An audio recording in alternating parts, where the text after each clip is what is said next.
your week. But if you want to support the channel, there are a few ways of doing it. Hit the like button on each live broadcast or video. This helps the channel grow.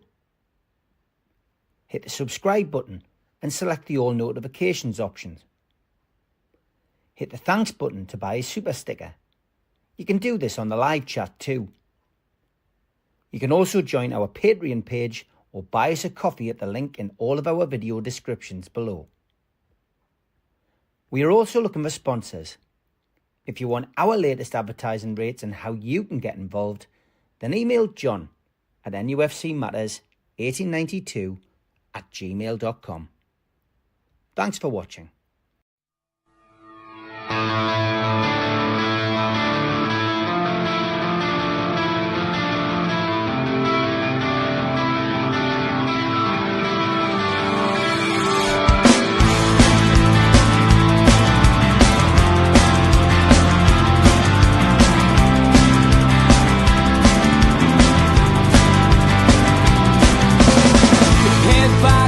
Critics attack. It feels like I've been talking to myself again.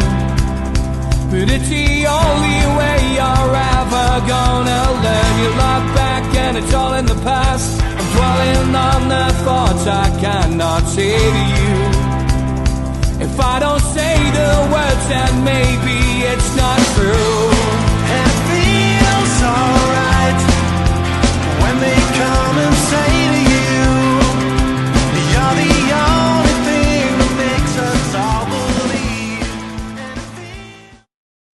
Good evening, welcome along to the Three Amigos on NUFC Matters, the perfect way to kickstart your Newcastle United weekend. And it is good evening to Mitch, to Steve, to George, to Stu Penman in the background, necking Jaeger bombs, and to you in the chat. Good evening to everybody anyway. And we start with a look back over a wonderful result against Benfica.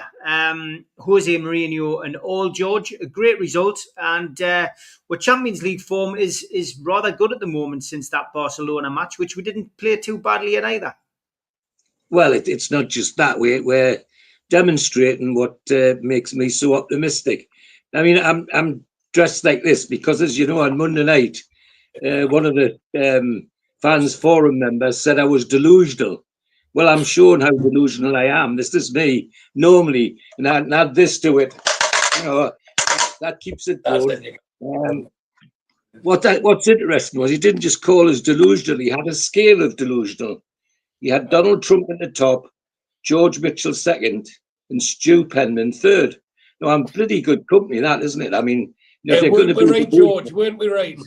Absolutely. Well, they were lucky to get away with 3 out, as far as I'm concerned, Stu. These pretenders should listen to us, George. Right, I'm off to the ball. See you tomorrow morning for the professionals. There's a serious side to this for me. I know that sometimes people smile at me optimistic predictions and me general optimism about Newcastle United, but I think I'm entitled. This is the first time in 80 years as a supporter I have the confidence that we've got a team that if they play even 90% of their best and stick to Eddie's plan, we can beat anybody. And that's what we're doing in Europe. I mean, if you have any doubts about what I'm saying, look at Mourinho's pre-match and post-match press conferences. You know, he was absolutely euphoric about the way we played and about some of our players. I mean, imagine an opposing manager saying that they've got 4 wingers, all of whom can outrun our team, and they've got the luxury of having Harvey Barnes sitting on the bench. Well, poor Harvey Barnes has been called more than luxury here at times. But the fact is, if they play to their best or even near their best and stick to Eddie's plan, we can beat anybody. And that's where my optimism comes from. Never in 80 years of supporting Newcastle United have I felt like that. Even in the 60s, when we were winning the Cup almost every other year, we knew we could do well in the Cup. But in the Chicken Road Academy where I lived, they all knew that, all felt at least, that while we're winning cups, we're throwing the league away by sitting back in the league matches. Well, so there's that's where my optimism and my very, very enthusiastic predictions are, because for the first time, I'm talking about a team I'm pretty sure if they play even near their best, we can win. Tuesday night was just unbelievable. So many stars. Anthony Gordon, the pick of them, of course. That's the best game, in my opinion, that Anthony Gordon's had in a black and white shirt. He was that nasty little wasp that were bought from Everton, but added to that a whole lot of skill as well. And Jacob Murphy showed why he's valuable. That cross for the first goal was like an exocet. It was only going to go one place. And I can remember when we were being coached at St James's by Benny Craig, always used to say, when it crosses like that, put your lace through it and make it hard. Because if your mate not get it, if it hits an opposition player, there's a good chance it'll get in off the opposition. And that ball, if it hadn't gone to Gordon, I'm sure if one of their defenders had touched it, it would have been a goal anyway. And then the other thing, which will amuse Steve, I think, is that you're all aware of my foul throw cry from by 1892. Well, Steve will tell you I've got another one, and it usually involves Nick Pope. When he's waltzed around the penalty area with the ball in his hand, I'm the lone voice in by 1892 shouting, throw it, throw it, throw it. Well, bugger me, he did on Tuesday night, and what a good job he made of it. And then Harvey Barnes came in and showed why Mourinho was saying what he said, that he's a luxury. And there's no question when Harvey Barnes is in that sort of form, he can score when he likes. So right across the team, right through the team, people were doing their job. And one last special pick out, Lewis Miley. The manager takes quite a gamble in some people's minds, the changes he made, dropping two established midfielders and replaced them with a new boy and a young boy. And the two replacements were great. I thought Ramsey showed why we bought him. And Lewis Miley was back to the Lewis Miley we know and love, and able to compete with top European players. So yes, Tuesday night was absolutely fantastic, and let's have more. Of course, having said that, of course they also have the capacity of showing themselves up occasionally. Well, I don't think that's going to come now. I think they've got that out of their system. Tuesday night was a turnover for me, and definitely showed that in the best company, we're not lost. We're actually there at the table and giving it everything we've got. So roll on the rest of the competition, roll on Fulham, and let's EIEIO up the Premier League we go. Good stuff. Mitch, yeah, great result for Newcastle. 6 points in the Champions League, and another home game to come in November. Absolutely, and I think you have to. I know Jose is on his way out. He's in the twilight of his time. But you have to pay credence to some of the things he says. When he talks about Barnes being a luxury off the bench, and how many of our fan base maybe don't view it that way. When he talks about not being able to live with some of the things that we were doing. And bearing in mind, we had made changes. That wasn't our strongest 11 by a long way. And we've taken a team who historically do well in the Champions League. No matter what you think about the quality of the Portuguese league, Benfica always, in the Champions League, they're there in the mix. They'll upset people. They'll disturb teams. They didn't disturb us at all. Apart from maybe it's a 10-minute period. But once that was over, that was over. I don't think enough's been made of Miley's contribution for me. I genuinely think that was the young man that was on that trajectory in the last Champions League campaign. and now we're seeing a bit more of that. I think when you come back to some of the comments that Jose has made about some of our players, about Gordon, about Walter, and you know the thing that I've loved the most out of it is from that Pope assist with the throw. Have you seen all the pictures of Chow, Botman, Byrne, Trippier, Bruno running back to Pope, and the looks on their faces, the genuine delight? That's a team and a squad that has a degree of unity that takes so much to foster. And that's down to Eddie and the coaching staff and everything that we do in this club.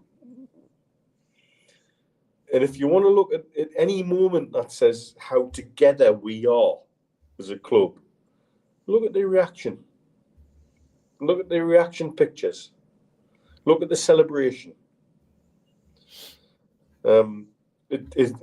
Amongst anybody, I've probably been as critical as Pope as anybody this season. When he gets the ball at his feet, I still worry on occasion. But if he can deliver distribution like that, that was like looking at Prime Aaron Rodgers dropping a Hail Mary into an end zone. That kind of pass, Tom Brady-esque. And if we can add that to our armoury, but we also need a player who's got the wherewithal and the confidence to take that on. And that's what Harvey Barnes delivers. I still think he's the best finisher at our club. You put him in the right position and tell him to stick the ball in the back of the net, 9 times out of 10 it'll happen. And if Anthony Elanga can learn anything,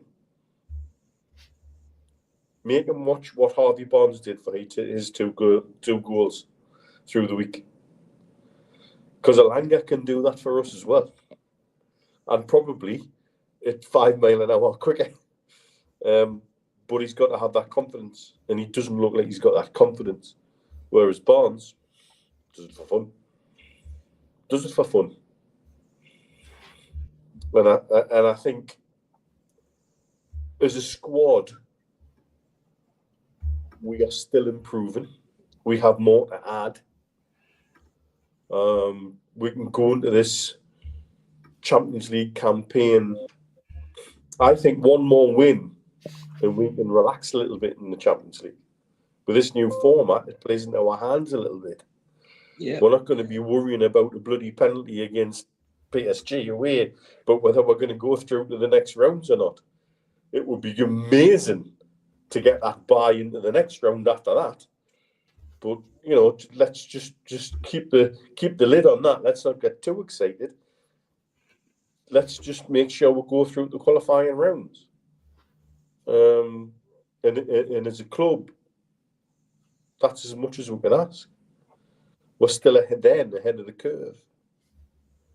And I think we have to be able to take something from that through the week to sprinkle into the forthcoming fixture at the weekend.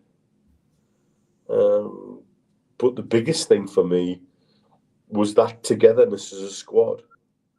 That we've made changes, we've made rotations. JJ coming in, I think he looked very much at home. Very much at home. And what I like about him being in that midfield, he will go past the game line and he'll break and he'll make, he'll ask questions of fullbacks and centre-backs and says, right, what do you want to do with me? Where are you going to go with me? And then what are you going to do about the winger that's outside us and the forward that's inside us? And we need people who are able to break the game line like that. That's what we miss when somebody comes and sits on a low block. And that might be the difference at the weekend, which we'll talk about later, I'm quite sure. But, I think 3-0 at home, Champions League, when can you ever be anything other than totally happy with that? But there's a lot more out of that. and I think we've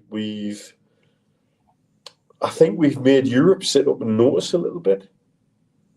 And I think some of that's from Jose's comments post-game. Because, yes, he might be in the twilight of his time, but he's still been managing Champions League sides in the last 5 years. And so when he says, this is a luxury, this is a problem, and, oh, my God, I don't want to deal with that, I think you genuinely have to listen to that and take it seriously. And weigh the pros and cons of that. I think the Pope thing was out. You know, you mentioned the lads running up and celebrating with him, but I think as well, I think he got panned by a lot of people, media, fans alike, for the mistake that he made against Arsenal. It's quite clear now that it's maybe something that he's been encouraged to do. You know, get that ball over the top, and that didn't work against Arsenal. Unfortunately, it cost us the game. Whereas that one, you know, it was the second goal that won us the game. No, you're absolutely right, Steve. And I think whilst I suspect he appreciates, he'll take the criticism where it's due, he then now takes the credit where it's due. But you're right, it's not too dissimilar. No. It's not too dissimilar. And like I say, I was blown away when I saw the picture. First Chow going to him, and then you've got Botman and Byrne. And then later on, you got Bruno and Trippier going to him, and how much that meant to the squad and to everybody. You know, and what a wonderful dilemma we have right now in goal. We've got Pope who's holding the position, and it's very difficult to justify saying to him, drop him. But I genuinely believe Ramsdale's breathing down his neck still, because I think he can do everything that Pope can do, and he's better with his feet. But Ramsdale needs that chink, that opportunity, that ability to come in and take any opportunity that comes his way. And if that's keeping Pope keen, if that's keeping Pope at the top of his game, that's what we're going to get out of Trafford coming in. And obviously, he and his agent made a call that was based on contractual situations with Man City.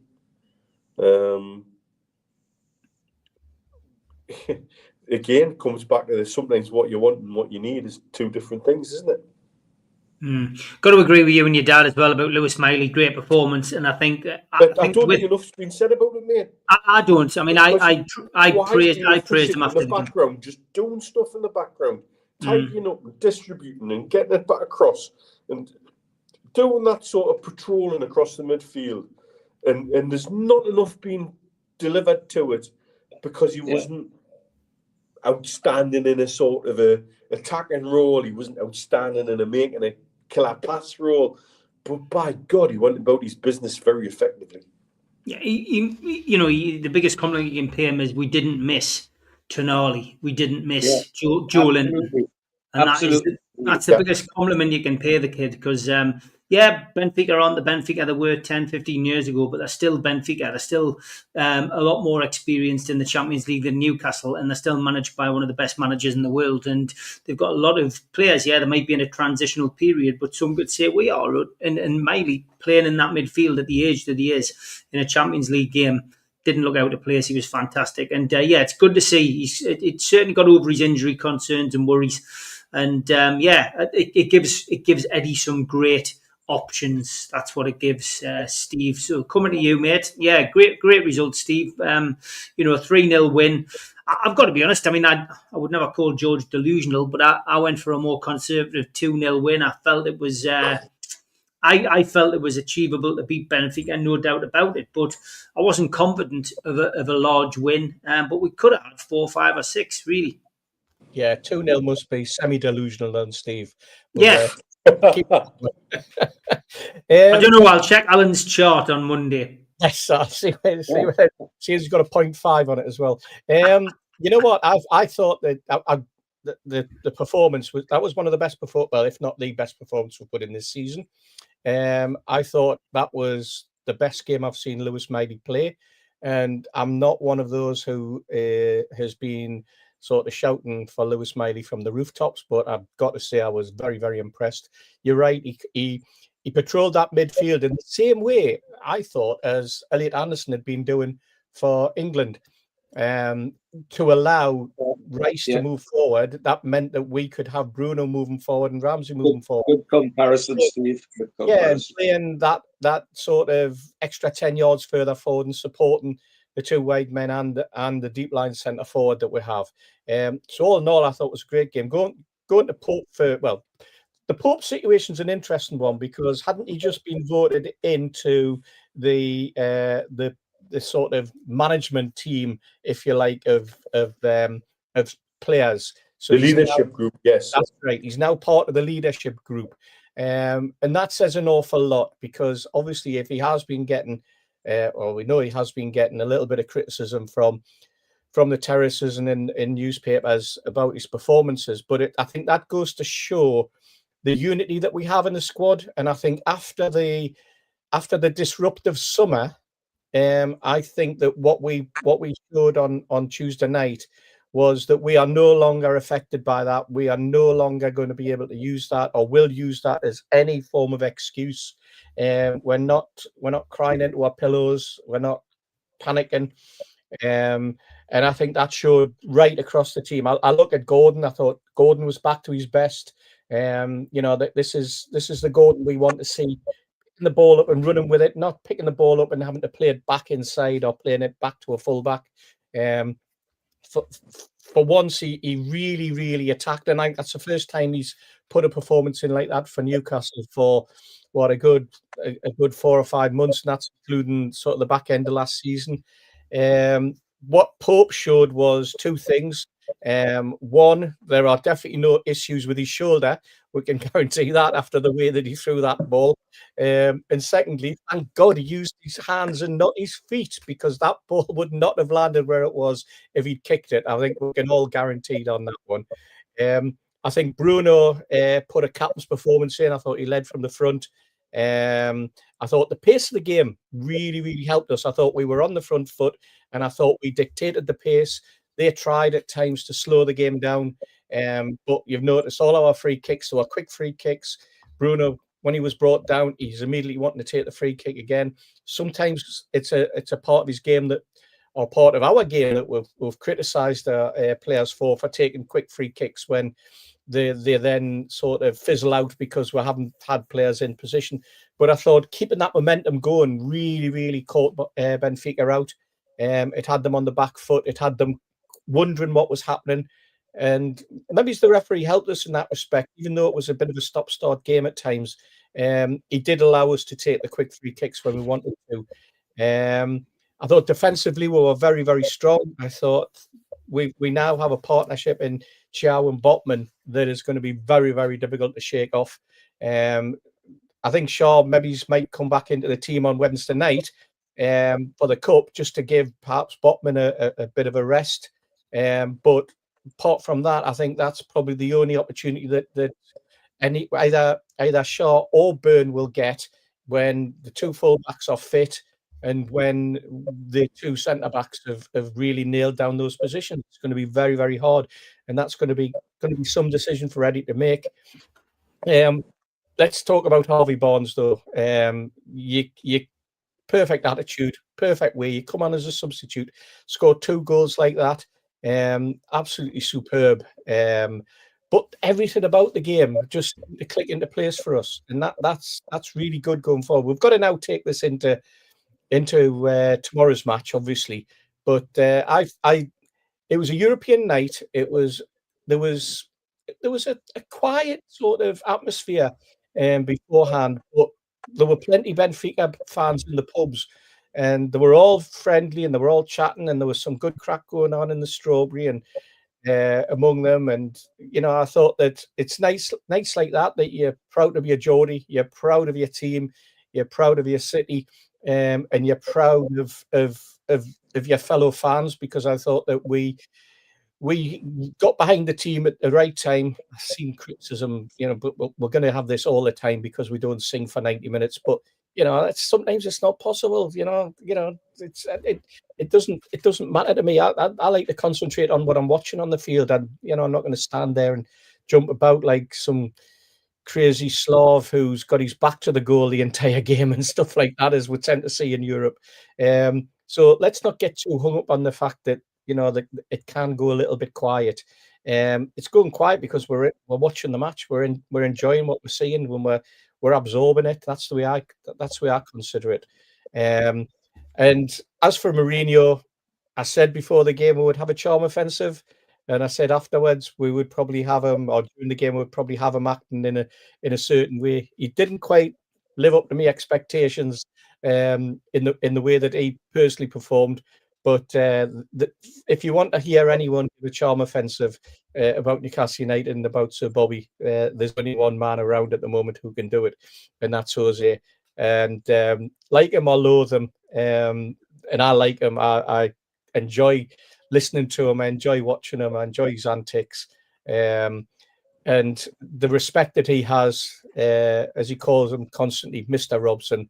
I think that just shows an awful lot of what Bobby Robson instilled in people, what Bobby Robson brought to the game. And as a Geordie, I'm so proud of the fact that his influence still lingers in football to this day, with the likes of Mourinho. And I've heard it as well from some of his ex-players, who still talk about him as though he was still here and as though he's still the father figure. So that could only be a good thing for us as well to listen to going forward. Okay, we're going to move on from that game. Tom Dixon has put a couple of posts in. He says, Sunderland have confirmed there are no plans in place for the Tyne derby clash on Sunday, December the 14th, to be a bubble match. And of course, bubble matches are games where all away supporters must travel on designated transport, usually club coaches or nominated train fleets from designated pickup points under police escort. So, it was buses galore, George, last time down to the Stadium of Light in the FA Cup. But at this moment in time, no plans. I can't help but think that in October that Northumbria Police will probably have something to say about this, and this may be changed. But it's worth bringing up because it's one thing, travelling to football matches week in, week out with no security or police, but when the derby, and it's the first, I hate to say meaningful derby because the FA Cup was, but this is Newcastle and Sunderland back in the same league again. And no matter what happens over the next few weeks, you would imagine that they're not going to be too far from each other. Whoever's above each other, it's going to be a big occasion anyway. But it's a big occasion because it's for top dog in the northeast once again. I would imagine that this is going to get changed, George. What's your feeling? Do you think fans should be allowed just to travel how they want and take the chance and run that gauntlet? Look, Steve. I'd love to go back to the days when me and my dad could walk through the Tyne tunnel at Jarrett to get on a Sunderland bus to take me to Joker Park and have all the banter with the Roker fans on the bus on the way there and on the way back. It couldn't happen now. It couldn't happen now. And I think the biggest thing in Northumbria Police's favour, if they decided that, is that it worked. There wasn't any significant trouble at all, was there? And that's the criteria they'll be looking at. So I'm like you. I think it's October now. I reckon sometime in November we'll get a plan that's being hatched as we speak, as they say. And I can't see it being left as a free for all because it tempts fate. It tempts fate. I mean, there's nothing like football fans to show you up and turn things upside down. As we discovered with our friends from Maccabee, they're protesting about not being allowed at Villa, and then they get banned from their own stadium in Tel Aviv because they're fighting with their neighbours. No, I'm like you, Steve. I think sometime in November there'll be a grand plan will come out from Northumbria Police saying this is what would like to happen. And as I say, the best thing in our favour is when it happened in the cup tie. It seemed to work. The only thing that went wrong was arrangements for the fans in in the Stadium of Light who got lots of drinks for nothing because the electric went off on the machines, the cash machines. So no, I think it'll be a grand plan that'll be announced sometime in November, I guess. Mitch, thoughts on this? You've been at derby matches yourself. I mean, you know, they say hooliganism is dead, but believe you me, it's not. And it still goes on in some way, shape, or form in and around, you know, the cities where big matches are played: Celtic, Rangers, Newcastle, Sunderland, Manchester City, Man United, you name it. So there are still elements who would still like to have a go and defend their city. Absolutely, and I've done derby matches when there were travellers you like. I've done derby matches in bubble games. I've even been in Roker Park twice when Newcastle fans weren't supposed to be there. Once courtesy of North of England Building Society. I think I can say that now because they don't exist anymore. And once courtesy of somebody else who was generous enough to pass me a ticket, knowing my affiliation and knowing that I would quite happily sit in my hands. I don't think there's a right answer to this. I don't think there's certainly not the banter that I've had with my dad when we've been at Sunderland, known me as Newcastle fans. When everybody knew we were there, as black and white as when even we were voting. Yeah, you know, there was one League Cup game we were there, courtesy of a match sponsor. And it come to the man of the match game, and I think it was Gary Bennett had scored an own goal and got sent off.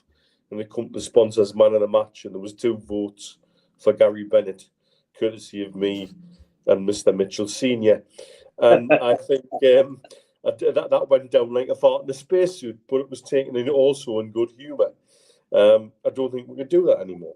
I just don't think that level of banter's there now.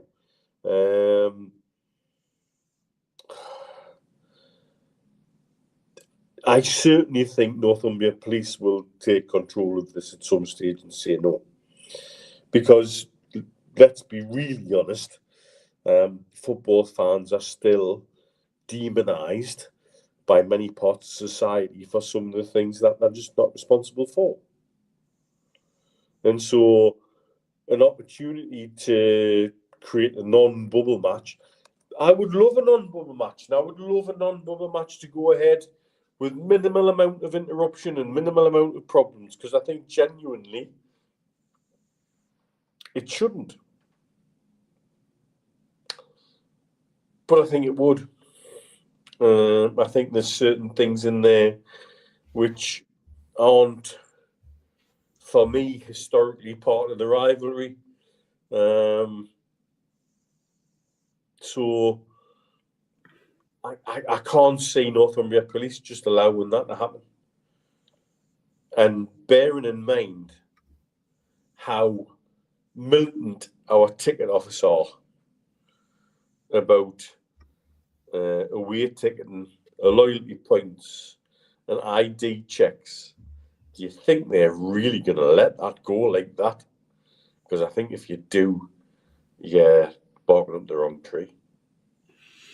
Yep, I've got to be honest. I agree, Steve, with what both the Mitchells have said. I do genuinely think this will get changed in due course. Sunderland have not made any plans or arrangements, but by Christ, I think Newcastle will.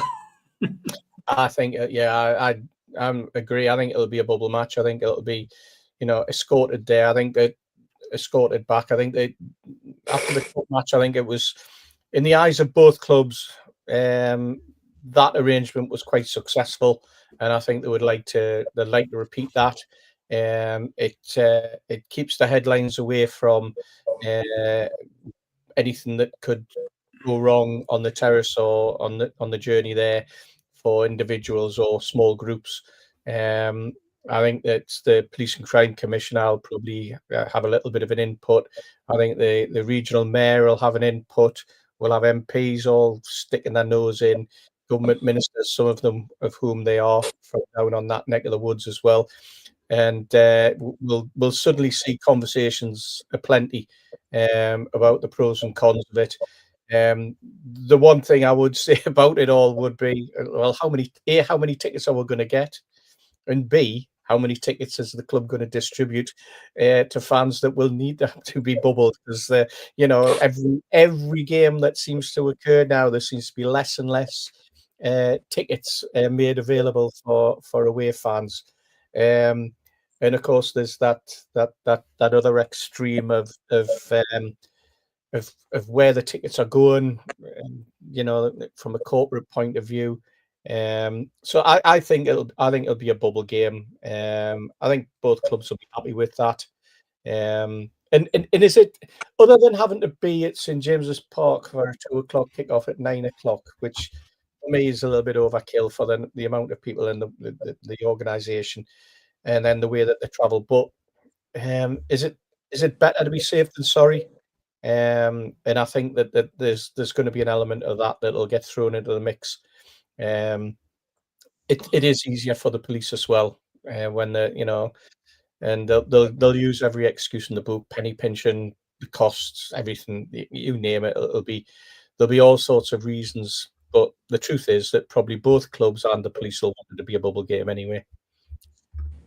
Yeah, I'll certainly make sure that when we get closer to the game, we urge a bit of common sense, especially amongst our fellow YouTube fraternity, who, some can get carried away with the whole derby thing. And I think, making sure that we encourage people to go along and support the team in the correct way is probably the best thing to do on that occasion, because it's close to Christmas as well. You don't want to find yourself locked up for Christmas, because that's what'll happen. There's sure as eggs is eggs. The situation that you mentioned there as well about the very fact that the checks that they're putting on tickets. Can you imagine having a check on your ticket and having to go to the Sunderland box office to ridiculous. That's sort of, that would be ridiculous, Steve. Yeah, but that's the sort of crazy thing that will happen. I also get what Steve's saying about fellow YouTube community. I've seen a certain individual in our YouTube community talking about going to Marseille and being told, "Don't wear your colours." Well, I'm going to wear my colours. But you know what? When I went to Marseille, when Drogba put out, it was the miciest place I've ever been. There's very few places scare me. There's very few places I feel uncomfortable in. Very few. And Marseille was one of those. So if they're telling you don't wear your colours, don't wear your fucking colours, you idiots. Yeah. And you know what? If you get turned over as a result, you were warned. Yeah, it's you've got to be very careful, very, very careful when you go into away grounds, but especially European away grounds. I was one of the 50-odd at Palermo when Tim Krul played, and you know what? I was more comfortable in Sicily, than I was in Marseille. Yeah. Okay, great stuff. We are 40 minutes through, so it is now time for a warning for anyone who is easily offended by tweets. Now is the time to go and put the kettle on. We don't take any responsibility for these tweets that are sent in, as George puts his glasses on to get a closer look. But this is Tweet of the Week.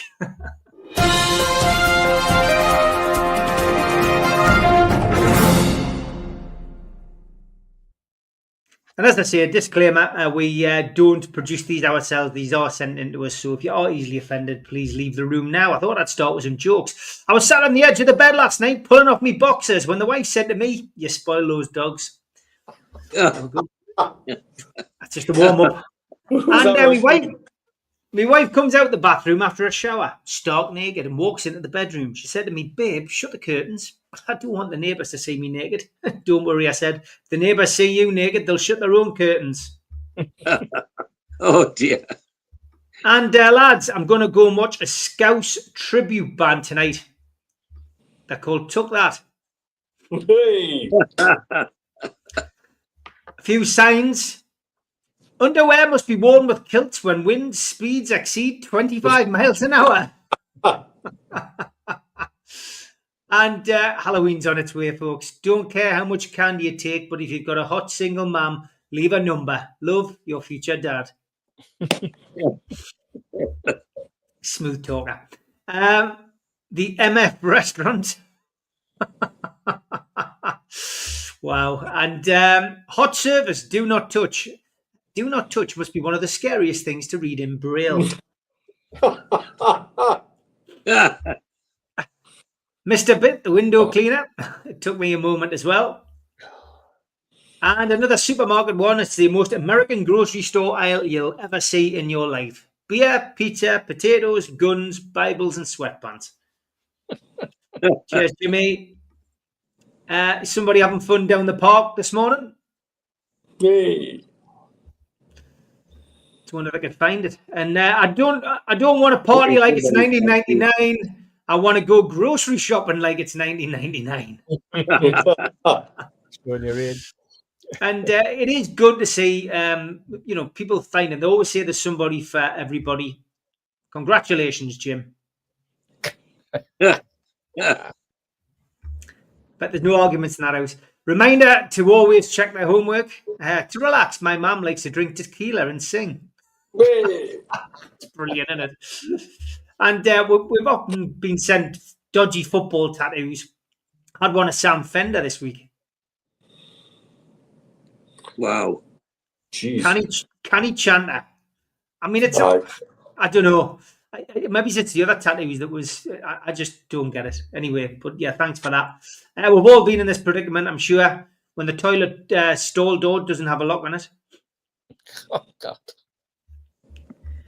And this might be my first time seeing a crocodile screaming for help, lads. Big news coming out of France this week, of course. And priceless gems were stolen from the Louvre. The French police have got their best man on the job. Talking of that as well, they've got some new security at the Louvre.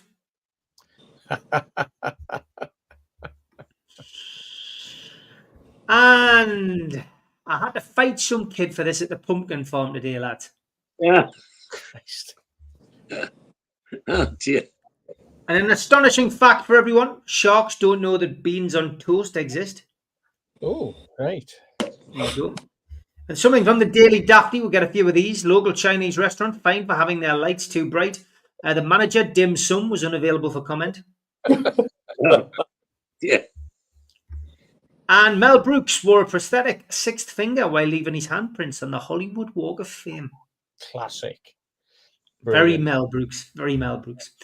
Uber Eats needed proof that he didn't get his food, so this guy did this week. Brilliant. Fantastic. And if you're looking for a scarf for Halloween, maybe avoid this. Yeah. Oh, Lordy.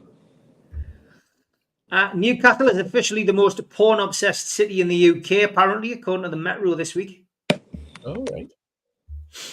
And remember, white car, black shit, black car, white shit. And rhinos are just unicorns that have let themselves go, according to experts this week. Very good. Pole dancing, Scottish style. And Duan, notorious. Fantastic. Love it. Brilliant. Bonus as well. And born on this day in 1925, Murder, She Wrote actress Angela Lansbury.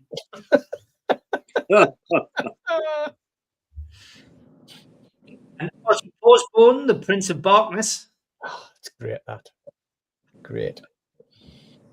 Another item from the Daily Daphne. Boy George's pet lizard bit 3 people this week. Authorities have warned the singer he needs a karma chameleon.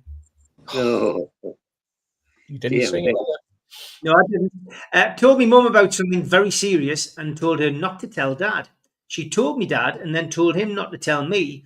And my dad called me and told me he knows and told me not to tell mum. So basically, all 3 of us know but can't tell each other. Does anyone else feel like they're being watched, says Martin. The Central Intelligence Agency replied, there. Classic. And think the second one is Pinocchio, mate, after Radio Collide News put out these wonderful CCTV pictures. Time for a star. Trek 1. My cat's tail came off, so I had to get him a new one. Where do you buy a new tail from? At a retail store. Oh. And R2D2 and played for Lost 4. Yes. Love that. And your dad only drinks one beer whilst watching Star Wars, calls himself Only One Peroni. Oh, God. Love it. And we'll finish with this one this week, a cartoon. John, it would be better if you let the cats inside. Thank you for that. If you've got any tweets, then send them over to us. We will feature them on the show next Friday. NUFC Matters 8092@gmail.com.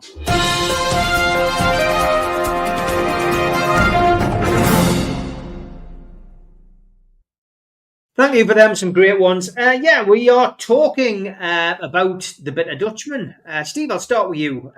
Arnie Slot saying that Newcastle is a small club. I watched the interview. He didn't actually go, Newcastle is a smaller club. It was in the context of his interview, but it's the way that it's been built up and chucked around by the media. And then today we had a few of the journalists in the press conference trying to get Eddie to give them a soundbite, which of course he swerved magnificently as he always does. It still hasn't stopped the likes of Sky putting, their own version of what they think Eddie said out, but he said very little and he handled it with dignity. But embarrassing that from Slot.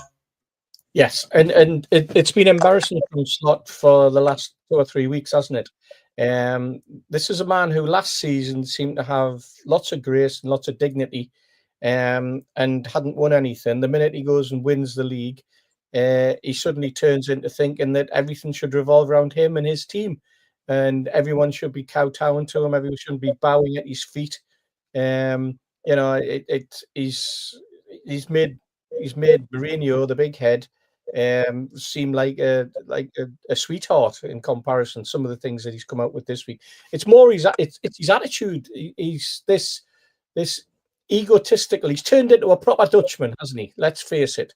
I mean, we've seen it before with Dutchmen. We've seen it with Van Gaal and his attitude. When things aren't going right. We saw it with Ruud Gullit when things weren't going right. And I was going to say we've seen it with Steve McLaren as well, but we'll better not go down that. Sure.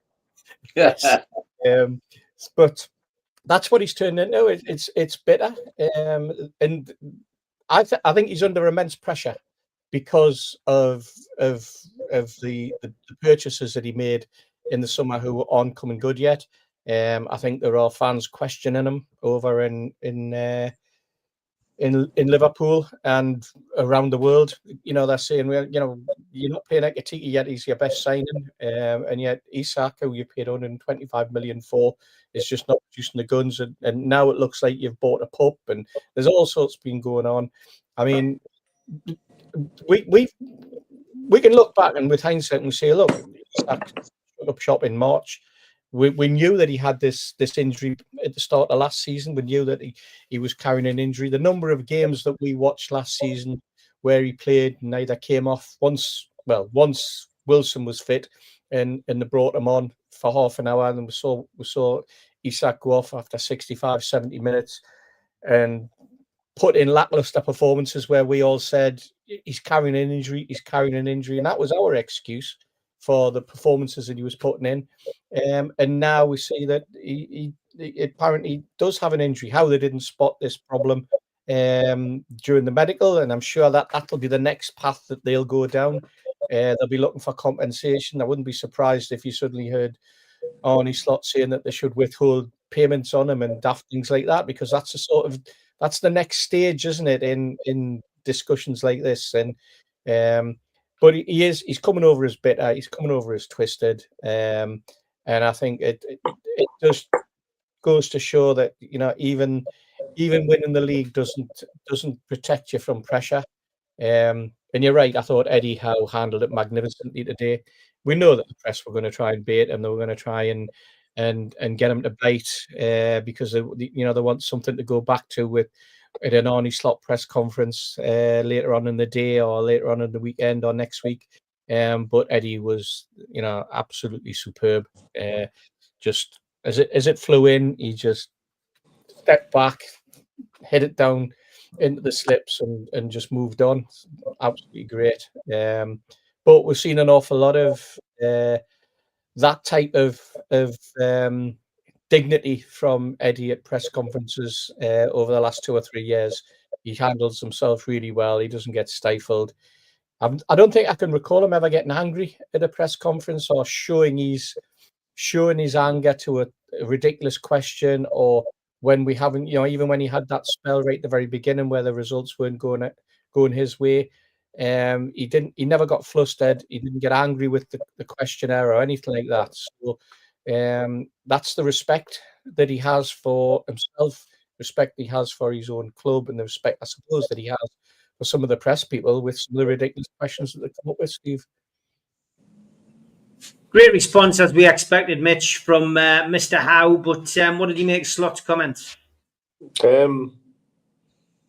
It again reveals something for me in terms of what they thought they could do over the summer. And they thought it was a big power move. And actually, it's created a big problem for themselves. Let's be brutally honest. It's quite clear on certain evidence that's available widely that they were tapping Isaac up a long time ago. And then when they heard that we were going for Ekatike seriously, they thought it would be interesting to disrupt that. And they ended up with both of them. And the one problem they have is they have in their forward line now a young man who thinks a lot of himself, a Swedish forward who thinks the world revolves around him, an Egyptian winger who believes he should still be the main man,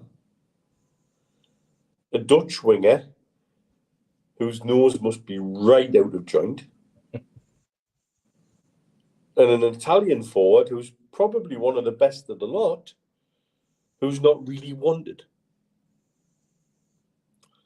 And they have to make all of that work together. And it isn't. Ekatike's actions when he took his shirt off and got himself sent off and didn't give a flying fuck, by the way. The reaction of Frimpong for me should be a meme to be used across the ages. The look on his face was like, what the hell are you doing, son? But he didn't give two fucks about Liverpool. It was about him. It was about Ekatike. And Slot now has to keep all of those egos happy and rub all of those tummies. It actually wasn't until I sat down about a week ago and was shown some stats by someone, you know who you are, about Isaac's performances and turnout for Newcastle in his injury record.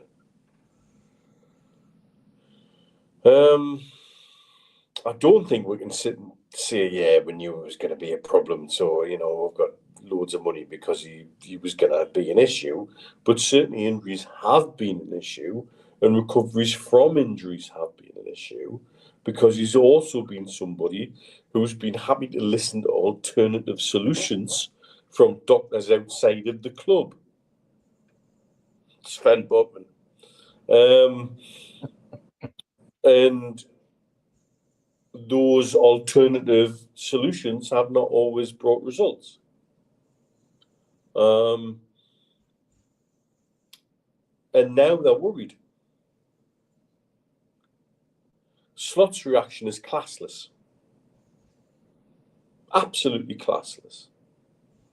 Oh, he's been in a smaller club and this, that, that. No, you tapped them up. You were caught with your hands in the cookie jar. You know what you did. And it's actually all on you. It's all on you. So make your bed, lie in it. Do you really think he was giving it all the beans when he was trotting around Darcy Park on his own in an afternoon, training on his own? Because I'm training, boss. Nah, of course he wasn't. Because he didn't give 2 fucks. Because he wasn't expecting to be at Newcastle United and he wanted to be wherever he wanted to be. Well, he got his wishes. You got your wish, but you got your wish minus a pre-season. And that's why we are now talking about Wissa coming back and saying to Wissa, well, you didn't really have a pre-season, did you, kid? Yep. So you're going to go through this and you're going to do that, and we're going to introduce you in a certain way, and we're doing it right. And because of the amount of money they've paid, they've had to chuck him in at the deep end and say, get on with it, kid. And if it's not his groin, it'll be his thigh. That'll be the next one. Remember the thigh injury that he had? He had a minor thigh injury. Then he went away with Sweden. And some daft fucker at Sweden made it worse. And then we were without him for about 8 weeks. Wasn't that the reason he was on the bench at the first Carabao Cup final? The one we didn't win, the one we lost to Man United. Yep. You know, these things, we have all the receipts, all of them. And we know what it's like dealing with him, and he is fragile. You know, is some players seem to be able to recover from certain injuries quite well. But some players are fragile. Callum Wilson, you gave him a muscular injury, was 2 weeks longer than anybody else. And that wasn't his problem or his fault, but that was his physiology. And again, with Isaac, we've got a history of groin and thigh. And longer-term recovery periods before you get the best out of him. And also, we had a system that he was the diamond. He was the crown jewel. Everything went around him. Liverpool don't have that system. Liverpool have a system where Mohamed Salah's the crown jewel. And that doesn't work. And they also have a young man called Ekatike, who it would appear is pretty damn pissed off that he's not getting the starts he feels he should have, because this lad that they've signed, because we were talking to them and him, and they've all ended up the same team. And Slot wants to blame a lack of pre-season at a smaller club. Oh, get fucked on him. Get fucked. You know, just go and take that somewhere else. This is the smallest violin in the world, and it's playing just for you. You created this system. You created this situation. You reap what you sow, son. I think you should have done the press conference. George, what's your feelings on Arnie Slot's little dig at the little club? I wish my son would learn to say what he means. I mean, it really is. It really is upsetting sitting here, just you know. Well, it all goes into one word for me, Steve: unprofessional. The club's been unprofessional. How they've handled the transfer. Slot's been unprofessional since he started losing games. He doesn't know how to handle that. And then you go to the person who created a lot of this, Isaac himself, who's been more unprofessional than you could believe. Let's face it, as Neil says, he trotted around Darsley Park a couple of days a week and then went home and played on his Xbox. Well, 3 months on your Xbox isn't going to get you fit for the bloody Premiership. And that's what he did. And you know, what does it say about him as a professional? That's how he thought about it. I mean, when the when the chairman went up to try and persuade him to stay, what was he doing? He was in his living room playing on the Xbox while they were sitting in the kitchen having a coffee. How ridiculous. How, unprofessional, totally unprofessional. And he's reaping what he sowed in that case. The other side of it is, of course, that gets my goat, is that Liverpool fans who occasionally come on to me, that trumpet about this, we only paid this, we only paid that. Get your calculators out. We made you pay all these bonuses, so we got nearly the whole of the 150 million that we wanted. So don't believe that you got a bargain and it was a drop down price, because it wasn't. Our chairman made you pay every last penny, and was very professional, where they've been totally unprofessional, club, manager, and players. So they're reaping what they sowed. Clark, the manager, is so ungraceless. I mean, he hasn't got a grace in his body by the sound of him. He was complaining the other day about Manchester United doing something, and it's the way he complains. It's whinging. It's awful, but it's so very unprofessional. That's where I would leave it, from the player that caused it right up to the board that bought him, all being very unprofessional. And they reap what they sow. Certainly do. Halfway through the show, time for the ads. A big thanks to all our sponsors, Skips and Bins. You can find them at their website, skipsandbins.com. Contact them at www.skipsandbins.com/contact. Say hello to low-cost waste disposal with pay-as-you-go and contract waste management. A big thanks to Mr. Vicky Sauces, handmade in Cumbria. You can find them at their website, mrvickies.co.uk, email info@mrvickies.co.uk, or telephone 01768 210 102. Thanks to our fanzine sponsor, United Group Travel. There are no strangers on our tours, just friends you haven't met yet. 2 crew driver and courier, local family company, 3-star plus quality hotels and no interchanges. Hot and cold snacks and drinks available on the coach. All excursions included. Their website, unitedgrouptravel.com, email beverly.ugtl@gmail.com, telephone 01670 632 460 or 0791 666 4174. Just £30 per person deposit. Thanks to Media Arts for all the help with the technical side of things. And if you like listening to us as a podcast, you can go to Sports Social Podcast Network or to iTunes, Spotify, or other podcast providers. If you want to support the show, then hit the subscribe button. It's free. We do 7 shows a week. Hit the little thumb up under the video, which is the like button, or click share to share to your social media. You can also join the channel on YouTube by hitting the join button for as little as $1.99 a month. If you want to become an NUFC Matters member, you can go to nufcmatters.co.uk. It's a £25 one-off fee. You get your pen, you get your badge, a key ring, you get your beer mat and your fridge magnet and your membership card, nufcmatters.co.uk for that. And we have an event early next year, 13th of February 2026, an evening with Beardsley, Waddle and Gascoigne takes place at the Tyne Theatre and Opera House. To buy your tickets for that event, go to the box office 0191 243 1171 or Tyne Theatre and Opera House.uk. And don't forget, the Christmas do is on the horizon. It is a month away, a month tonight, 21st of November. nufcmatters.co.uk is where you get your tickets, £12. Adam Henderson's going to do a little cameo. Sid's going to spin some discs, and Warren Barton and Joe Allen will do a little talk. But get yourself along. All tickets, proceeds going to Age UK North Tyneside Dementia.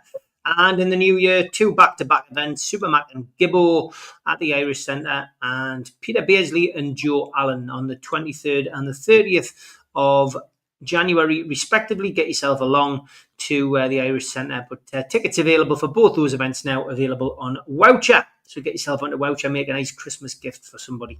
The book is on its way, the promoter and the photographer. You can also buy that on the website, nufcmatters.co.uk. All proceeds from that book going to Age UK as well. You'll be able to buy that at the Christmas do, though, as well, if you want to do that. And that's it. So we're going to move on in a little bit, looking ahead to the game at the weekend. There has been a few questions come in there. Some of them are repetitive about players that we might sign in January and about info on the ground. We haven't got any of that kind of information at all. The new crest, we haven't spoken about that for a while. It has been a sort of announcement from the fans group that meets with the club intermittently and puts out the minutes, hours, days later. And it's just basically saying that the club have now got a short list of new crests for the badge, and decisions will be made accordingly. They'll run it past the fans, etc. But I mean, I've got no insight into this, George, and neither does anybody on this panel. But it's a crest, George. We've changed it before. I don't really see the big hoo-ha about this. And as long as I guess fans get a chance to see what the options are before it comes out, and not just a minority of fans, then I'm sure the best one will be chosen for us all moving forward. Yeah, and the difficulty with thing like that is that having a group look at it is almost asking for trouble, in my opinion, because if there's 6 people around the table, you'll get six different choices and be very difficult to do shortlist. If I had been asked, I would have said, knock on the door of the Newcastle City Council and get permission to use the city logo like we used to when we used to go to Wembley. That was always our crest, the city crest. It only went wrong when somebody in the city got hoity-toity in 74 and decided they wanted to be paid for doing it. So the club rightly said, well, stick it up your jumper or stick it on your jumper. But that's what I would have done. I've got to say, I would have found a way of talking to the council and say, can we use the city crest? It seems, especially the way things are at the moment, it's extremely positive for the city as it is for us. And I agree with you, Steve. Whatever crest they pick, people will get behind it, and people will not get behind it. And it'll take a while for it to be accepted by the whole by everybody. But get the job done is all I'd say now. It's a little bit boring now that we're still talking about it instead of sticking it on my jumper as we should be. And as I say, that's not where I would have been. I would have just gone to City Council and said, "Here's a few quid, and we'll use the city coat of arms." But you're right. I mean, there's none of us know, and even when they do the shortlist, I'm not sure who will be allowed to see the shortlist. But as I say, putting the shortlist out and asking people to vote or comment, you're going to get so many different answers. It's still going to be hard to choose. So get on with it and let's have a look at it. Yeah, Mark's making a point here, Mitch. He said, do the fans need to see it? We were consulted when they used the NUFC. Were we consulted when they used the NUFC logo in the 80s, or when we changed the current one? I know we've had this conversation before, but it's quite a while ago since we discussed this. So it is back in the news again. I mean, I'm not bothered at all. I'm sure that, whatever it is, you either like it or you won't. You're not going to please everybody, are you? No, you're not. And that's something that everybody should remember, for sure. Oh,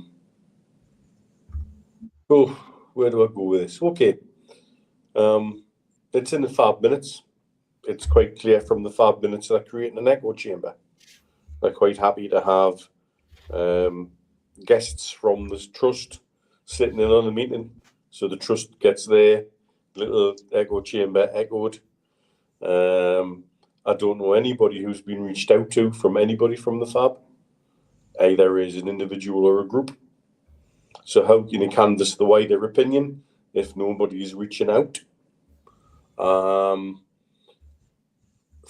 sales of recent merchandise, in particular the Adidas Terrace Icons and the special, the Adidas Special releases, both the 1980s and 70s crests seem to be exceptionally popular.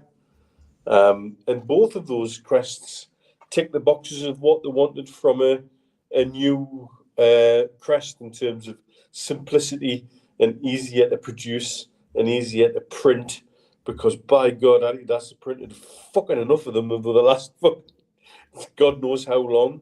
So that tick all those boxes. So why don't we just go back to that and use those?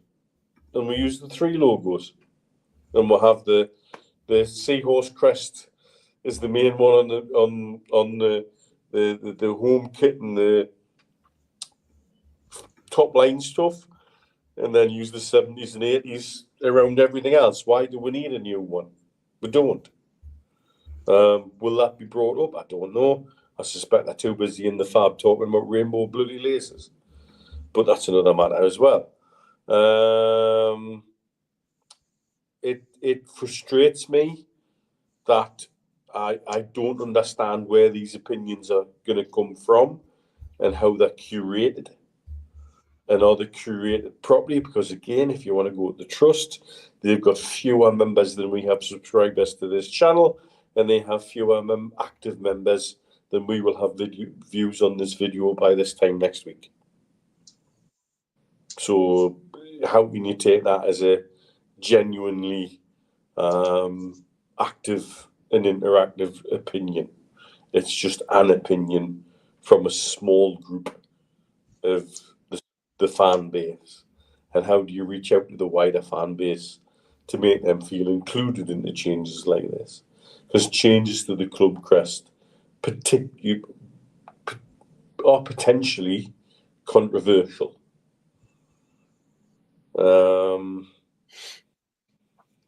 I understand why they want to go to something more simplistic, but again, I'll point you to the 70s and the 80s. Crest is more simplistic than being on shirts and being on merchandise over the last 2 years, and merchandise that has sold exceptionally well.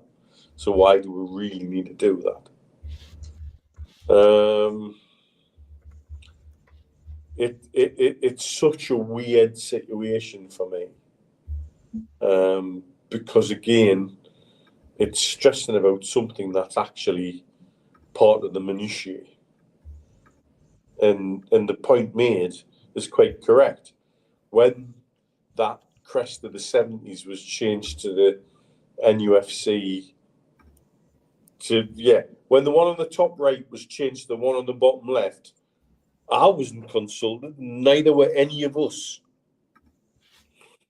So why should we be bloody consulted now? And it's the same argument about the same people who will say, oh, well, you've accrued loyalty points over a long period of time. I want a loyalty point for buying merchandise and going to a women's game and going to this and going to that. Well, no, that's not how it works. And that's not how loyalty points work. And that's not what loyalty is about. So, to be honest with you, it's not really something I think I should be discussed with. If they want to produce a new crest, just produce the bloody thing. We Juventus supporters fully engaged when they produced that J crest? Don't think they were. Really don't think they were. Mind you, Adidas done them bloody wrong with some of the bloody shirts they've had to put up with the last few years as well. Don't give me a bloody multi-stripe half and half thing with a pink stripe up the bloody middle shite.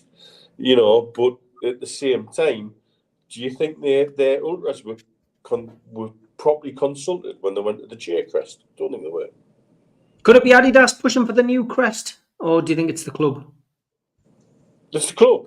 It's not Adidas. Adidas will print whatever they're told to print.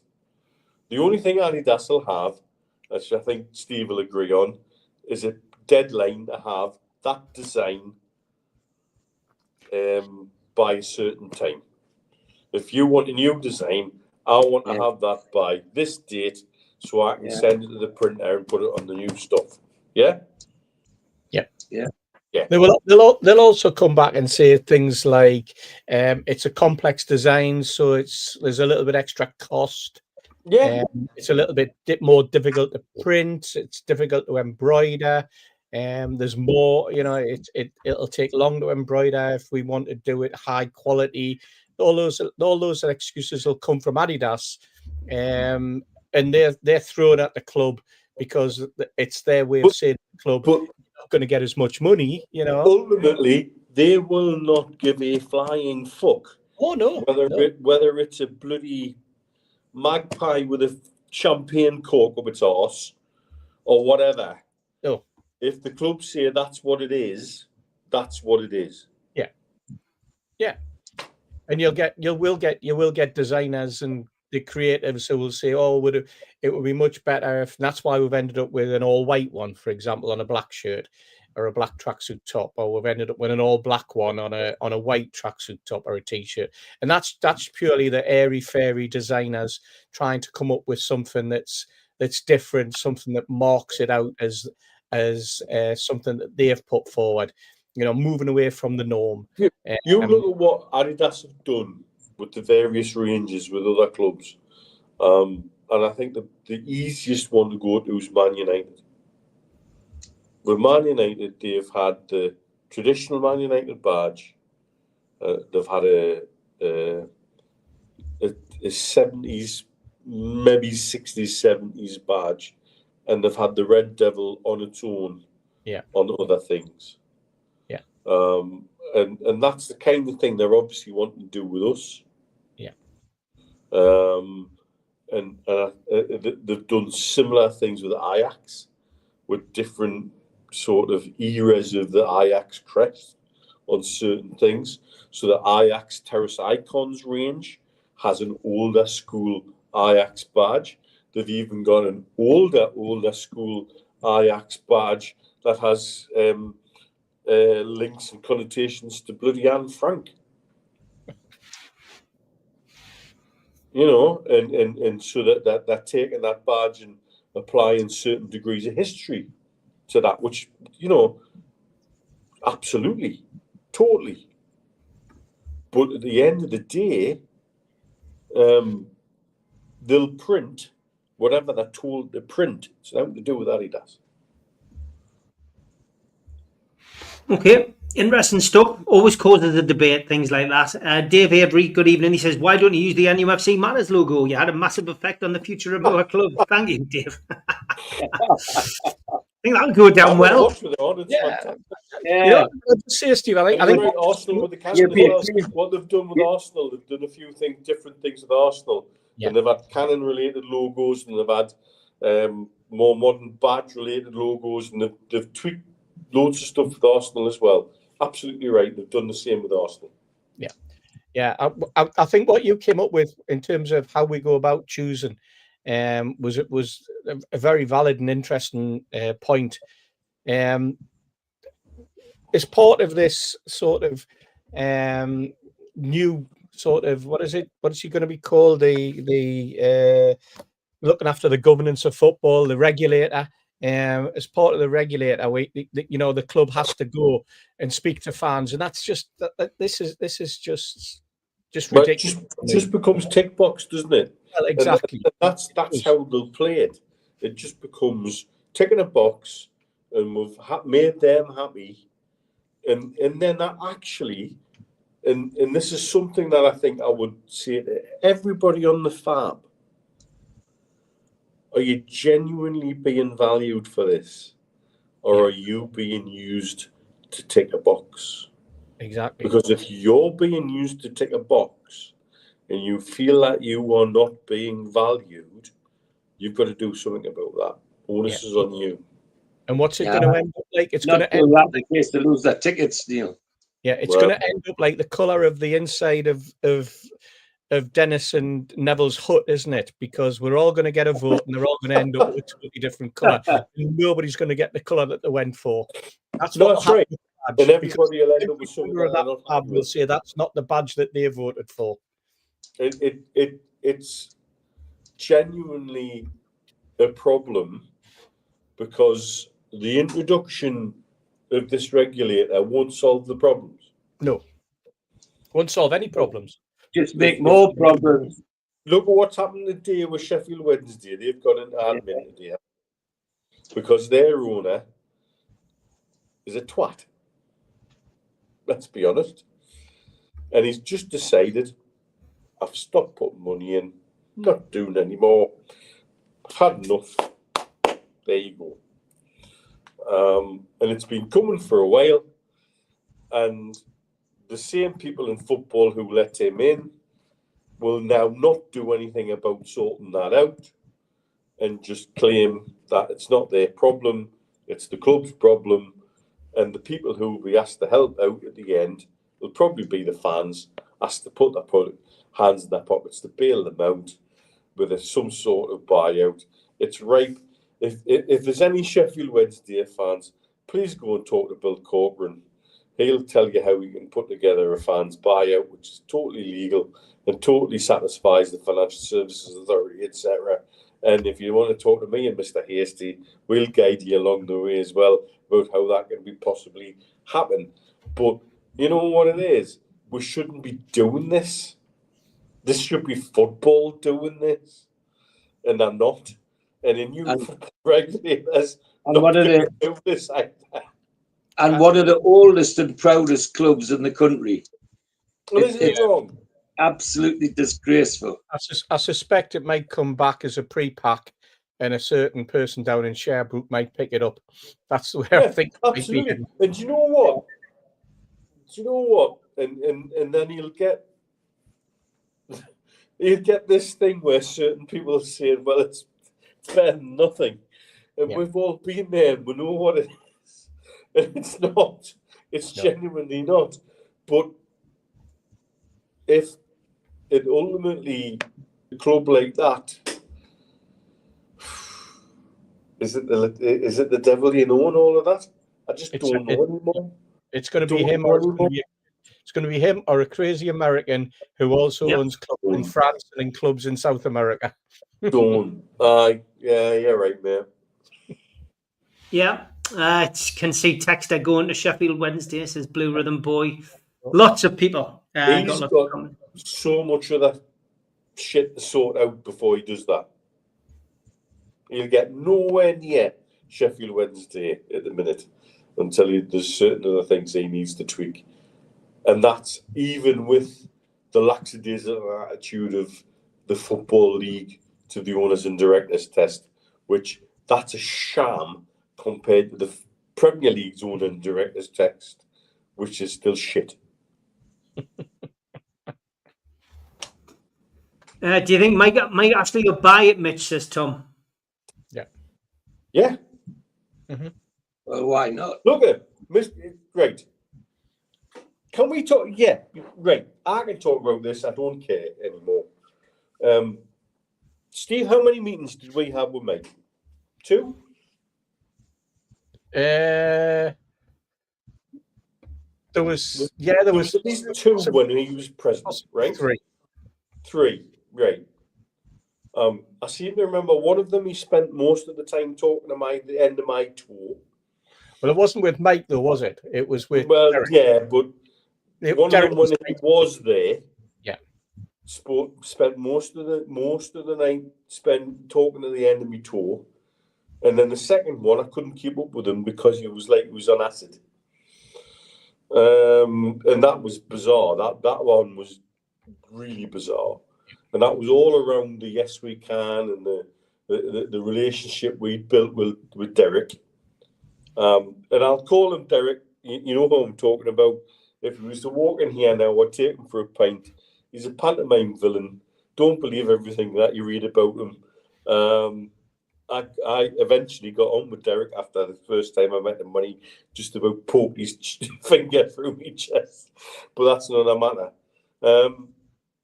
The thing about Mike Ashley, you only make that kind of money in a number of ways. And you either inherit it, or you steal it, or you're a bloody good businessman. And Mike Ashley's the latter of those 3. For all his faults. And he's got plenty of them. Look how the people at Coventry recoiled when he got involved there. And look at Coventry now. And we had a number of very interesting meetings with Derek. And the ones that I had with Ashley in particular, were interesting, and something for possibly a forthcoming book.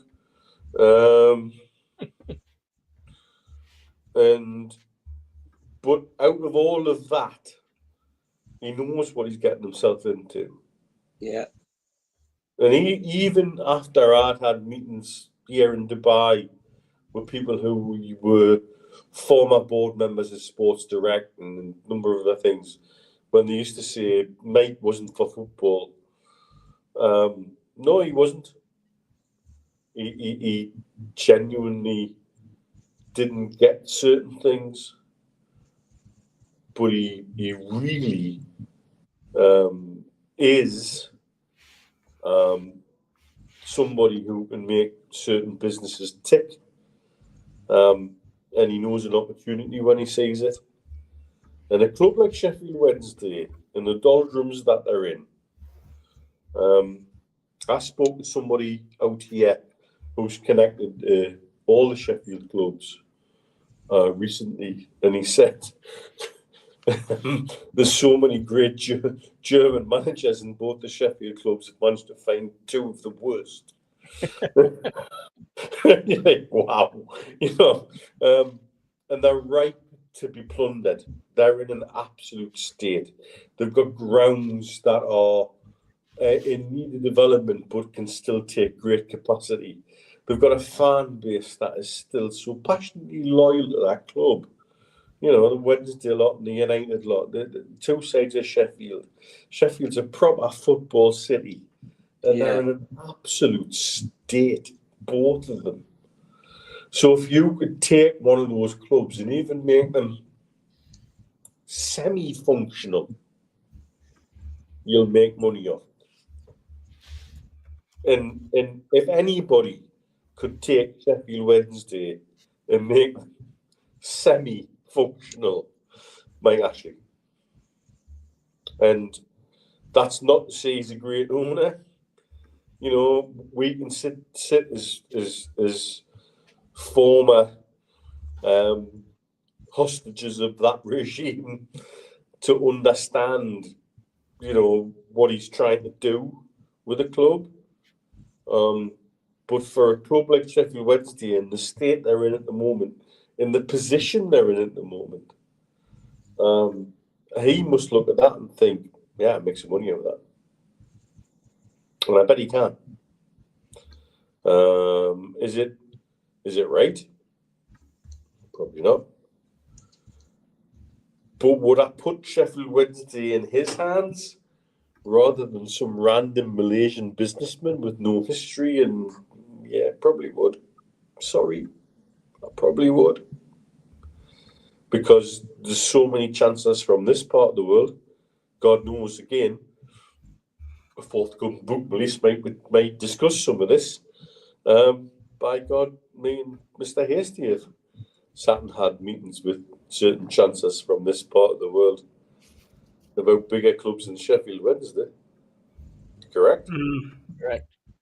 Going to be an interesting. Going to be an interesting few weeks. Definitely.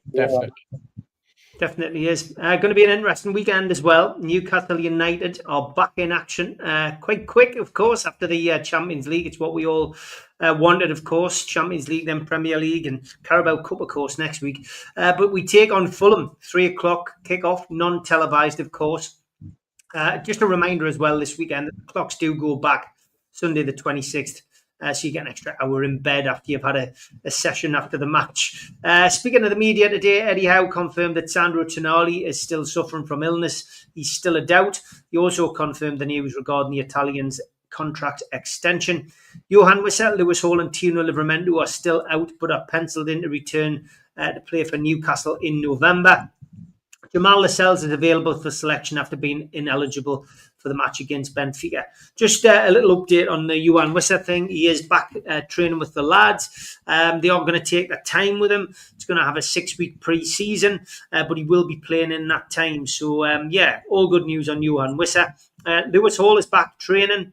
Not full training, of course, but looks like he could be back a little bit earlier than Tino Livramento, who is on course as well to come back after the next international break. As for Fulham, Antonio Robinson, Joachim Anderson, Sasha Lukic, Samuel Chukwueze and Rodrigo Muniz are all unavailable, and Tom Kearney is doubtful.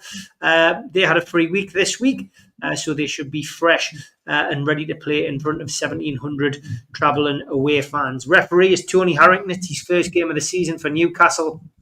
The last game he took charge of was the 1-0 defeat against Everton on the last game of the season. And VAR is Peter Banks. And don't forget, the food bank is outside the Gallagher. And you want to get yourself along there and drop some money in the bucket. It will go down very well indeed. As always, we have a lot to get through at the back end of this programme. So we'll start with Toon Stato.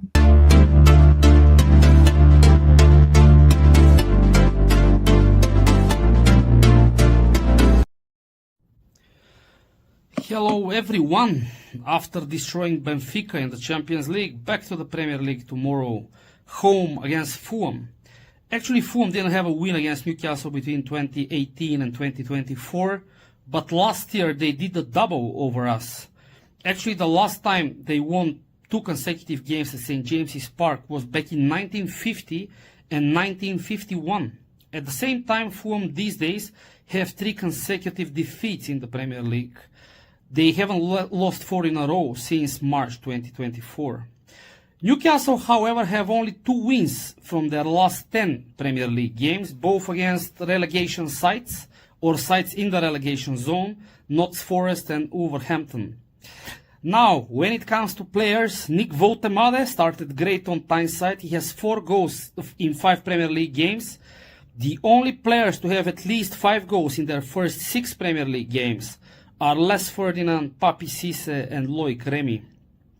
For Fulham tomorrow, actually, Alex Iwobi is going to make his game number 300 in the Premier League, the first Nigerian to do so, and only the 5th African player to reach 300 games. Anthony Gordon doesn't have neither a goal nor assist in the Premier League, while at the same time he's one of the top scorers in the Champions League this season with 4 goals. Harvey Barnes has also 3 goals in the Champions League and still no goal in the Premier League. Let's see what happens tomorrow. Newcastle have a mean defense, 5 clean sheets. Only Arsenal have the same number of clean sheets. So let's see if we can win this one. How are the lads?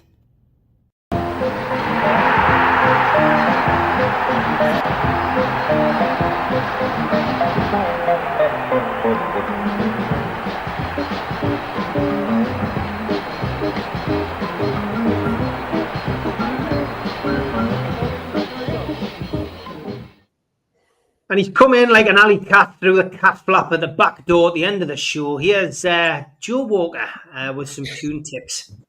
Good evening, gentlemen. I thought I'd grace you with my presence. So let's get on with it. Newcastle United, massive favourites tomorrow. We are 8-13 to win the football match. Draw is just under 3-1. And Fulham are a massive 4-1 to win at St. James's Park. 1-0, 6-1, 2-0, 7-1. 2-1, which I quite fancy, to be honest, is 13-2.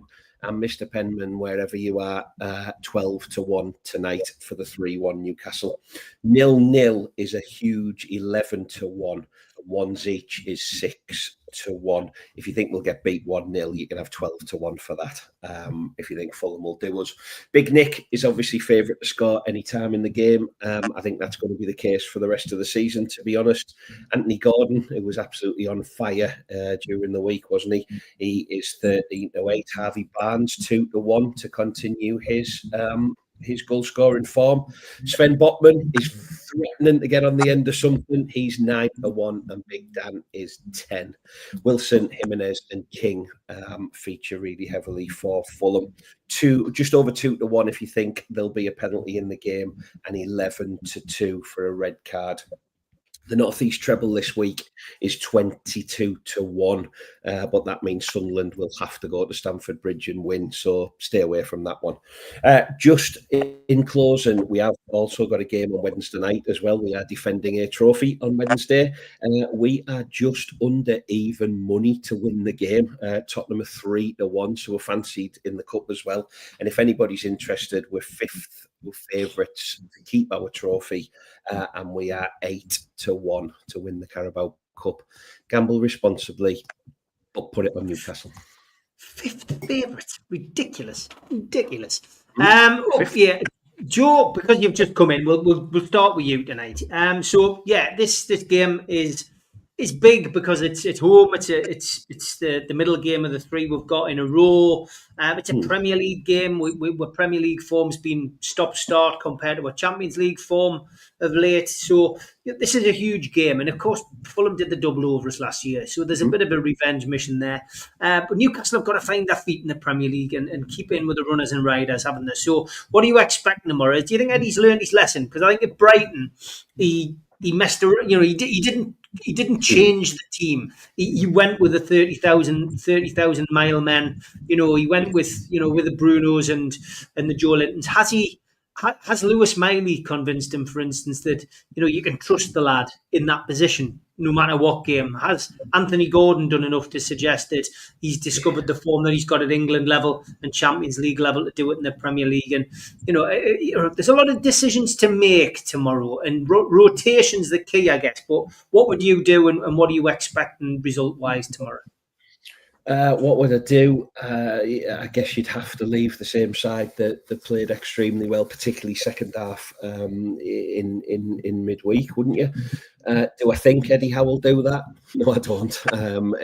If Tonali's back off his sick bay, I think he plays in the Premier League, and I think Joe Linton comes back in because that's what Eddie Howe does. I don't think we can do anything with the back 4 because of the injuries, obviously. And the strike force, I mean, what do you do? Do you play Barnes? But I think we're all now convinced that Barnes is becoming the super sub, isn't he? He looked superb, 2 great finishes in the midweek. Anthony Elanga hasn't got going yet. He hasn't done a great deal of anything, really, has he? In fairness. So do we go with our big money man? Do we continue to encourage Anthony Gordon to go down the outside? Because that's what he was doing. He wasn't really cutting inside midweek. He was going on the outside. He absolutely tormented the fullback. I mean, what a night he must have had. But going down the outside and getting crosses into the box and looked fantastic. Arguably that was the best game I've ever seen Anthony Gordon play. So he's got it, Steve. He can do it. But as you say, the bread and butter is what we do in the Premier League, isn't it? It's lovely being in the top 8 of the Champions League table, and long may us stay there. But we said against Nottingham Forest, this is a big game, and it's not even Halloween yet, and we're talking about big games in the league, and I wasn't really expecting that at the start of the season. I was expecting us to be a little bit higher up the table, and clinging onto those Champions League spots. It is only early, but the gap starts to widen, doesn't it, when you become 6, 9, 12 points behind the Champions League places. It's really difficult to claw that back, particularly as you're heading into Christmas already, believe it or not. So there's lots of work to do in the Premier League. I think he plays his big guns because I think that's what he'll do. In terms of Lewis Miley, I thought he was absolutely superb the other night. He certainly didn't let anybody down, and he looks like he deserves to be in the middle of the park, doesn't he? Jacob Ramsey looked a little bit rusty. But certainly, he's a top player and will come good. Let's be honest. And in Nick Waltermader, I've said it all the time. What a footballer we've signed there! What a player! Absolutely brilliant. So we've got a lot more going for us than Fulham have. They haven't particularly started very well, but we've got to do it. We need 3 points because all of a sudden I don't mean looking over our shoulder in terms of relegation, but we're looking into the distance in terms of the teams that will press for the Champions League because they're pulling away. So I think we'll win. I think we've got more than enough to win. I think we need to win. I don't particularly fancy a draw because I don't think that does us any favours at all, really. It's about momentum in the Premier League now and let the Champions League do its thing. We will win the Carabao Cup. I'm convinced of that. And the FA Cup as well. So all in all, just let the cup competitions ride. If we're going to chop and change, let's do it in the cup competitions. But certainly in the Premier League, you've got to play your best side. And I think that's what Eddie Howe does. He's a safe manager, isn't he? He'll pick Joe Linton and he'll pick Tonali if he's fit. And I think he'll probably go with either Alanga or Murphy, because Jacob Murphy's come back into the side and looked brilliant as well, doesn't he? So yeah, big game. Hopefully be a decent atmosphere, and I think we've got enough to win at least 2-1. 2-1. And what about the cup game? Oh, it's Tottenham, isn't it? We'll win 6-0. Don't worry about Wednesday. Fine. Good stuff. Yeah, just a little info on the Spurs game. That'll be Newcastle's third home game in different competitions during a 9-day period. It's an 8 o'clock kickoff. It is live on ITV1 and Sky Sports. And if the score is a level after 90 minutes, the tie will be settled by a penalty shootout. The winners will take their place in the quarter-final draw, which will be staged after the full-time whistle. And that's great news. If Newcastle can progress in that competition into another quarter-final, would mean a lot. Spurs will have 4,900 fans, which is the same allocation Bradford received in the last round. And on that basis, I expect that the temporary post-match closing of the walking route from the Leazes End onto Barrack Road for home fans, as was the case against Bradford.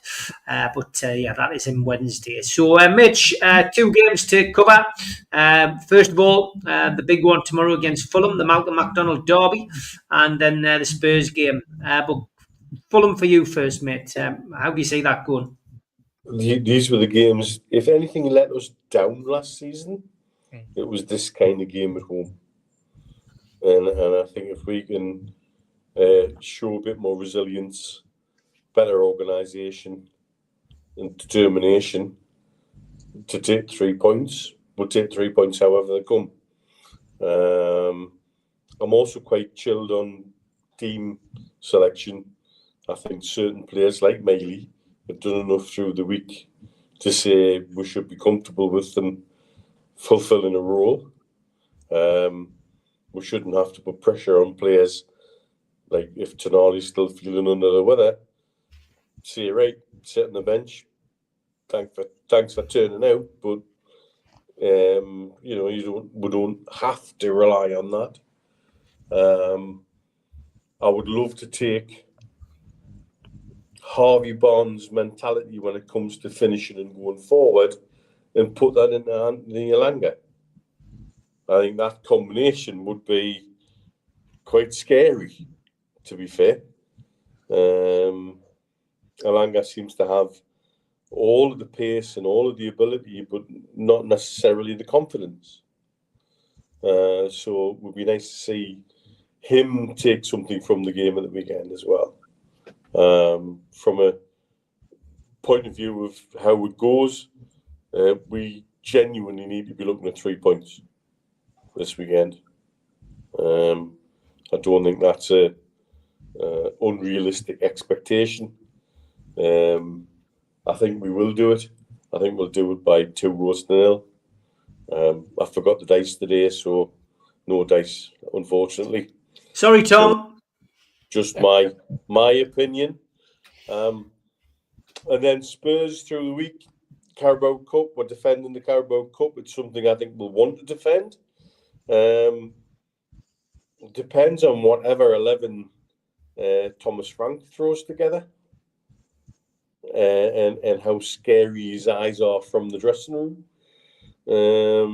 So, it would be fantastic to do the Spurs what we've done to them before and say, right, there's 3-0, 20 minutes, goodbye. I don't think it'll be that straightforward. I don't think anybody's going to give us a free ride this season in any competition. But I think whatever 11 we'll put together, being at home, should see us go through. Okay, Steve. Lads are right. This is a must-win game. This is the bread and butter stuff. This is the league, and you look at the number of points that we've got, and you think, "And hang on, lads, we've got to start picking up points." And Mitch is dead right. These are the games that let us down last season, and these are the games that we've got to win. The Tonali situation is interesting, isn't it? I mean, it's great news about his contract, and apparently it was done over a year ago. And this tells me that if it was over a year ago, this is possibly Dan Ashworth. This is Dan Ashworth having the brain and thinking, you know what? the lad's out suspended. So while the suspension's on, as part of the deal we'll do with him, we'll get something tagged on the end. And I think that was good thinking. I mean, I've got no proof that it was Dan Ashworth. I just suspect it was, because it's the kind of Steve, it would be interesting to see who did actually initiate that. It would. It's certainly not Paul Mitchell. No. I'd be glad if it was. Yes, same. Yeah. Same. I agree. Yeah. What we've got after Wednesday night is that I've got full confidence that Miley can stay in the team and do a job. If he can do it in the Champions League against a team like Benfica, then he can certainly do it at home against Fulham. So I think that's been probably one of the pluses of the season so far, that performance that we've seen from him.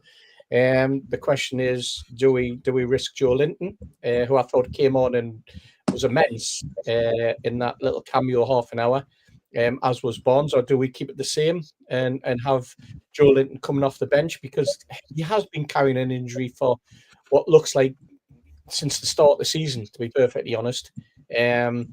And I think that Eddie might just be a little bit more cautious or continue the caution and perhaps keep him on the bench. I'm going to go for this game. I'm going to go for the 12-1 shot of a 3-1, going for a Penman. That seems like there's just something about tomorrow that I feel as though we're gonna carry on the way that we were. Wednesday night which Tottenham's going to turn up? Is it the Tottenham that played absolutely atrociously in the Champions League and were lucky to get a draw? Is it the Tottenham that can go away and hammer people and the manager rave about, and the Tottenham fans suddenly think that they're going to be back up there as, challenging for a Champions League spot based on league position rather than winning a cup as they did last season? There seemed to be a club in not disarray as such, but a club that doesn't quite know what it's up to. With Levy leaving and investment coming into the club and the manager leaving and all this type of thing. So they're a strange team to try and predict, I think, and I think that would probably what Tottenham fans would say. So for that one, I'm going to go 2-0. And I just want to pick up on something that the lads, and I think it was Joe, said about Anthony Gordon going down the line. He did it, you're right, time and time again. And I think this is a tweak of the tactics, because when you've got a deep line centre forward like Valdemar, there's absolutely no point in trying to cut in or trying to hit early crosses, because he's not going to be there. But by going down the line, you've got that option of Valdemar pushing on and Bruno, who was playing in a more advanced role, being able to get on the end of things, on the edge of the box. And I think that it just goes to show that, sometimes little tweaks in tactics can make a monumental change, and sometimes we don't notice it. But the very fact that we've suddenly, after us lads saying on here for all the last season, why do we keep cutting in? Why do we keep cutting in? We've got to go to the byline, get to the byline, turn defenders. Now we're starting to do that. We're getting to the byline, we're turning defenders, and we're getting the results. And certainly that's what happened on Tuesday night. So let's hope that it's the same sort of tactic, same sort of running, same sort of confidence from Barnes, from Murphy when he was on, same sort of confidence from Anthony Gordon, and they weren't the only ones. We saw Bruno as well trying to get to the byline and trying to pull crosses back over. Boy, should he have had a penalty? We've never mentioned that. That was the most blatant we've ever seen, and you have to question where VAR was on Tuesday night. Let's just hope we've got VAR tomorrow in a positive manner. Yeah, fingers crossed. I'm going to go for a 2-0 win tomorrow, and I am going to go for a win against Spurs. I think the Spurs game will be quite an interesting one, to be honest. Obviously, it depends on how we perform tomorrow. But I'm going to go Newcastle to get through by the odd goal in 3 against Spurs. I think it'll be a bit tighter than we usually are against Tottenham. I think they're slightly better this season. But yeah, I'm going to go for a 2-1 win next Wednesday. George, what about you on these two games coming up? Of course, we'll see you on the fans forum for Spurs to look a bit more in depth. But give us your thoughts on the game tomorrow. Well, Fulham's been a difficult game for a couple of seasons, and the lad's absolutely right. If we got rid of Fulham, Bournemouth, and Brighton, would have been chasing Liverpool for the bloody title, not sitting in third or fourth place. But I'm still confident that they'll draw on what they did on Tuesday night, and Anthony Gordon will pick up where he left off, as far as I'm concerned, because that side of the Fulham defence is all injured, aren't they? There's none of the top flight defenders playing really, so I would expect that to happen.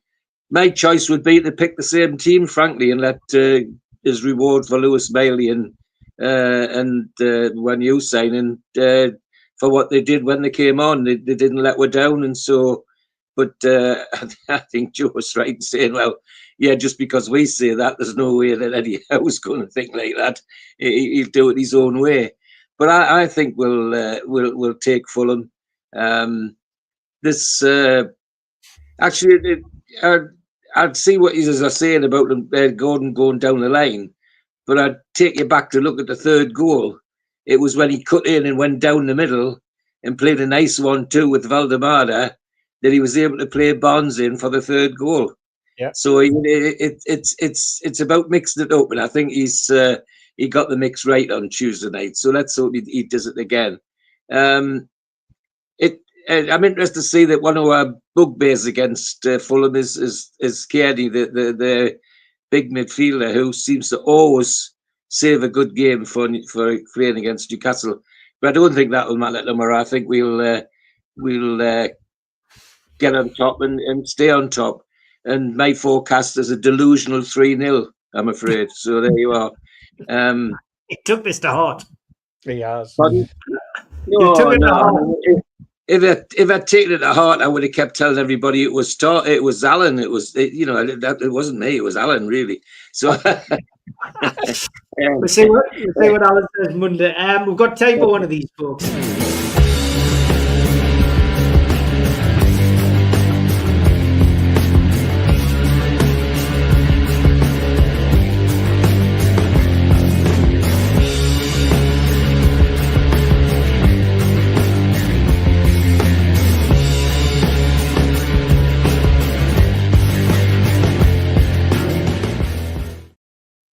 The day I met, where I asked you to send in photographs of you meeting somebody from Newcastle United, past or present. And Stephen Andrews, thank you for the email. He says, I know you guys do a segment where you ask fans to send a snap in if they met a current or past NUFC player or manager. I think this covers both. My nephew, under 21's captain, Cottle Heffernan, with Mag's legendary manager, King Kev. Too good not to share with the best fans channel on YouTube. Very, very kind of you, Stephen. Thank you very much, mate. Great photo. Yeah. And he's a big lad. Kevin's looking up to him there. There's no doubt about it. Thank you for sending that in. Steve. Good player as well. If you want to send in any photographs, NUFC Matters 1892 at gmail.com is the email address to send them to, and we'll feature them on the show in due course.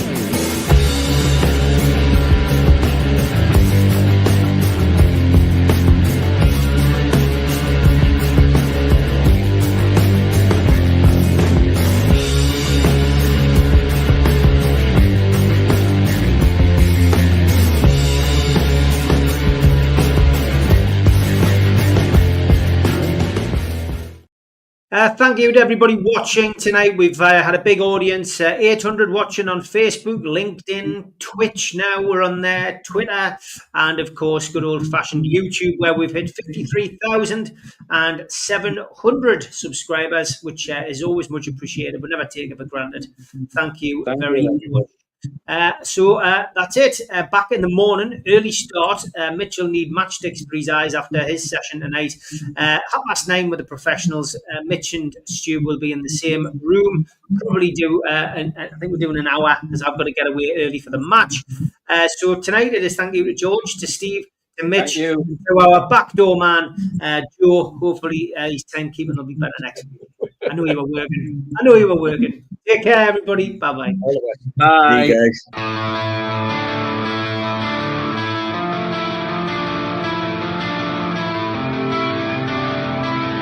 guys.